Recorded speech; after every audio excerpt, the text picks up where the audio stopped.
Está aqui a nossa convidada de hoje, que é a doutora Gabriele Adames, dermatologista, vai esclarecer aí todas as informações sobre rosácea, né, que é um dos problemas aí que acaba, vamos dizer assim, com a autoestima, né, tanto das mulheres como dos homens. O que é a rosácea?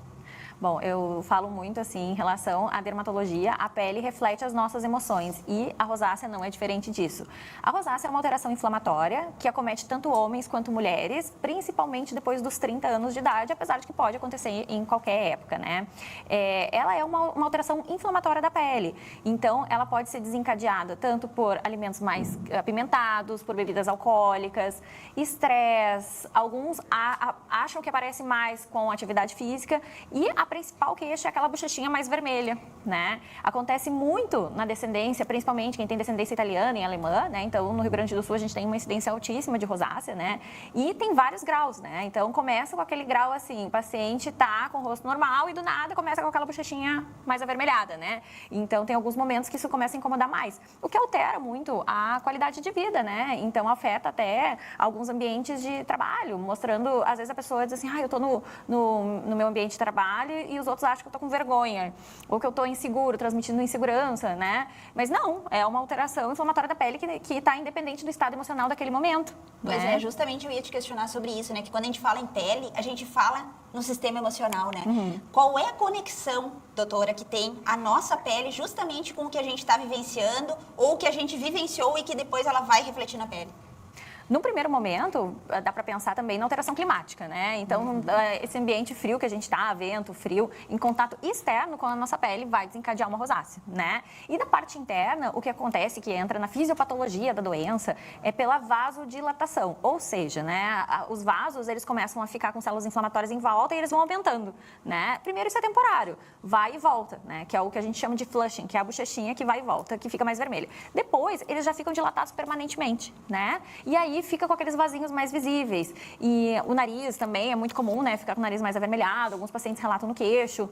Depois disso, dependendo do grau de inflamação, como vai aumentando, começam a surgir lesões muito semelhantes a espinhas. Então, muitas vezes os pacientes chegam no consultório e dizem, eu tô cheio de espinha, mas eu tô com a pele seca. E não, é rosácea, né? E aí são desde espinhas menores, que são as pústulas, que tem aquelas bolinhas com pus, até nódulos inflamatórios maiores, né? Tem pessoas famosas que têm, tanto homens quanto mulheres. Depois desse grau das inflamações, dos nódulos, vai mais para um grau até de fima, que os folículos da nossa pele, eles vão dilatando, dilatando, dilatando e fica com aquele nariz maior ou queixo maior, isso é rosácea. Nariz avermelhado e grande, muito comum nessas descendências também, italiana e alemã. E também pode afetar o olho, couro cabeludo e outras regiões. E é interessante destacar que os homens também sofrem desse problema, né? Muito. Não acaba só com a vaidade das mulheres, mas dos homens. É verdade. Os homens têm procurado cada vez mais o consultório dermatológico. Tá acabando aquele mito de que o homem não pode se cuidar, né? Então, eles se incomodam, eles procuram tratamentos estéticos, eles ainda são mais conservadores, né? Mas isso é saúde, isso demonstra a saúde da pele, até porque a rosácea, muitas vezes, no homem é mais grave, né? Ela tem quadros como se fossem mais avermelhados, mais espinhas, e também muito comum junto com a dermatite seborreica, que é aquela caspa que dá na pele, né? Que a gente fala caspa na pele. Tem a caspa do couro cabeludo e a caspa da pele. Então, além do aspecto avermelhado, pode ter uma descamação que não cura nunca. E aí entram os tratamentos. Por isso que é tão importante descobrir o que está acontecendo no diagnóstico. A gente trabalha com o Photofinder na clínica, que é um equipamento de dermatoscopia, de dermatoscópio com ampla ampliação da pele, né? E aí a gente consegue detectar precocemente quando o paciente já está desenvolvendo um quadro de rosácea até inicial. E a rosácea, doutora, é legal falar, né, que ela tem tratamento, mas ela não tem cura. E assim, muitos problemas de pele, né? Não tem cura, mas tem o tratamento. Muito. A questão da nossa pele, saúde da pele, são doenças crônicas, né? E aí, desde a psoríase, essa dermatite seborreica, que é a caspa, a rosácea, elas não têm uma cura, mas têm tratamentos efetivos, né? Isso depende muito também do estado emocional daquela pessoa, alimentação, o estilo de vida como um todo. Então, quando o paciente nos procura para fazer um tratamento, e a gente tem tecnologias específicas para rosácea na clínica, né? Os pacientes já perguntam, mas e quantas sessões? Eu quero saber quantas sessões, né? Que eu vou ter que fazer para ficar curado. Não tem cura, mas às vezes 3 sessões de tecnologias, 3 sessões de lasers, ou 6. Aí a gente depende muito da avaliação daquele paciente. Tem que ter um tratamento individualizado e também em conexão com o estilo de vida, que é o que a gente está falando, né? Muitas vezes, quando os quadros já estão mais graves, tem que entrar com medicação via oral, sempre com tópicos com creme, né? A gente sabe que a questão do protetor solar é super importante, né? Porque como ele protege, né? Faz um filtro físico e um filtro químico da pele em relação ao sol, evita que a gente fique mais vermelho, né? Na exposição solar. E aí desenvolva uma rosácea ainda mais grave depois. E a gente comentava nos bastidores, inclusive, isso, doutora, o quanto é importante as pessoas se preocuparem com o fator de proteção solar. A gente fala aqui semanalmente no Faz Bem, né? Que é fazer o mesmo processo de tomar banho e escovar os dentes, né? Tem que ter o protetor solar ali, ver com a sua dermatologista o que é mais indicado, ou até ter um conhecimento, né, de qual é o protetor indicado para sua pele. Como é que as pessoas que estão nos assistindo podem utilizar aí? A gente sabe que não é só nos dias de sol, né? É dia de chuva, é os dias nublados. Especificamente da rosácea, a gente fala da questão da exposição solar, mas protetor solar tem que ser um hábito, né? Tem que ser usado diariamente, independente da condição do clima do dia. Dias nublados também queimam, também aumentam o risco até para o câncer de pele, né? Então, o ideal é que se use todos os dias e com reaplicação ao longo do dia, né? A gente sabe que todas as luzes, né, estão interferindo na nossa pele, que são, por exemplo, tá? Então, pensando tanto na rosácea quanto no câncer de pele, a luz ultravioleta, né? A luz visível, que é a luz do celular, tablet, ela tá irradiando também, né? E a luz do infravermelho, que é o calor.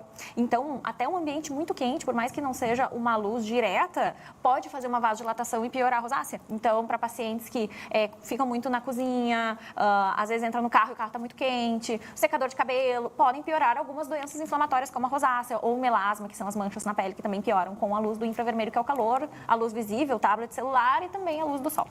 E qual é a importância, doutora, da gente ter essa disciplina, né? Desse cuidado com a pele, de aplicar o protetor, de fazer realmente esse tratamento, né? Eu sou suspeita para falar porque eu tenho rosácea e quem fez com que a minha rosácea sumisse de vez é a doutora Gabriele, né? Então eu tinha que colocar isso aqui, né? Que a gente trouxe esse tema, porque eu tenho uma disciplina realmente com o tratamento. Isso é importante dizer, porque às vezes as pessoas não levam a sério.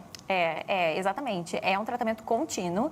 Existem diversos ativos para cada tipo de pele, né? No caso da rosácea, especificamente, né? A gente consegue usar alguns vasos constritores tópicos, né? Que evitam justamente esse flushing. Então, não são só tecnologias, é um todo. Também com outros ativos anti-idade, de tratamento de saúde de pele, hidratação, até por causa do frio, ressecamento junto, né? Então, existem diversos manipulados que a gente consegue adaptar a rotina de cada paciente, né? Então, com um creme, tu consegue colocar diversos ativos ali, né? Para ficar o mais simples do dia a dia, né? Que seja algo que incorpore a rotina daquele paciente, um cuidado a mais. A pele é o nosso maior órgão do corpo, né? E não pode ser esquecido, não pode ser negligenciado, né? E essas temperaturas excessivas, doutora Gabriele, qual é a tua posição sobre isso? Porque a gente sabe que agora no Rio Grande do Sul a gente está vivenciando temperaturas extremas no inverno e também aquele calor, né, no verão.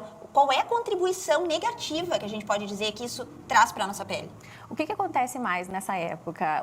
Como a gente falou, a questão do frio, do vento em contato direto com a pele aumenta o ressecamento, né? E com o frio, o que a gente faz quando vai em casa? Toma um banho quente, né?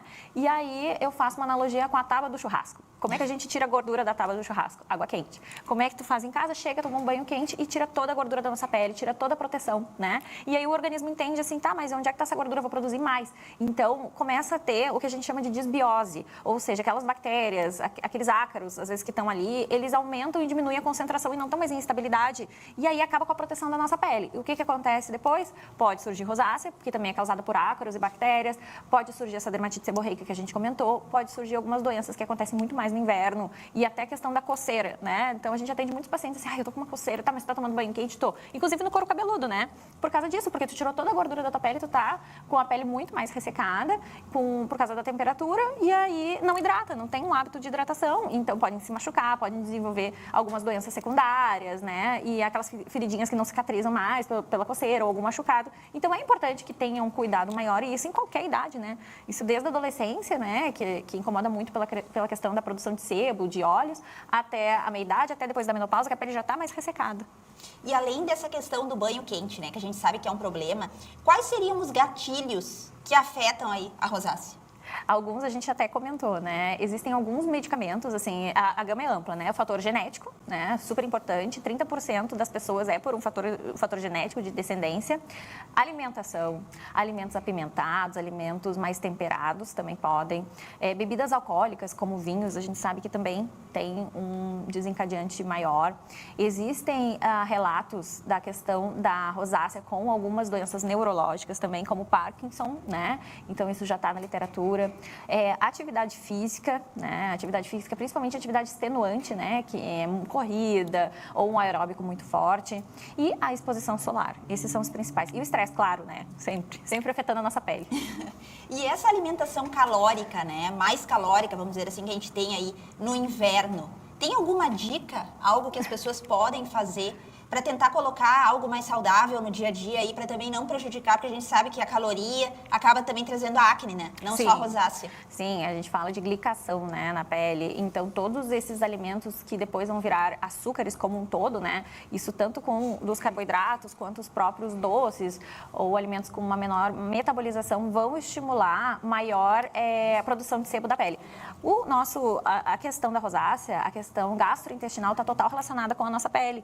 Tanto que um dos tratamentos que a gente usa via oral para rosácea são os probióticos, inclusive, né? Então, nós dermatologistas prescrevemos probióticos para tratamento de rosácea. São cepas específicas para a pele também, que às vezes faltam na nossa alimentação, faltam no nosso dia a dia. Então, realmente, colocar aqueles hábitos mais saudáveis, tentar diminuir a questão do carboidrato mais pesado, não que vai retirar totalmente, não é sobre isso, né? Faz parte da nossa vida, mas que seja de maneira controlada, né? Com 1, 2 dias na semana, já ajuda muito na saúde da pele, diminuir essa produção inflamatória geral, porque quando a gente está inflamado, isso como um todo afeta tanto a articulação.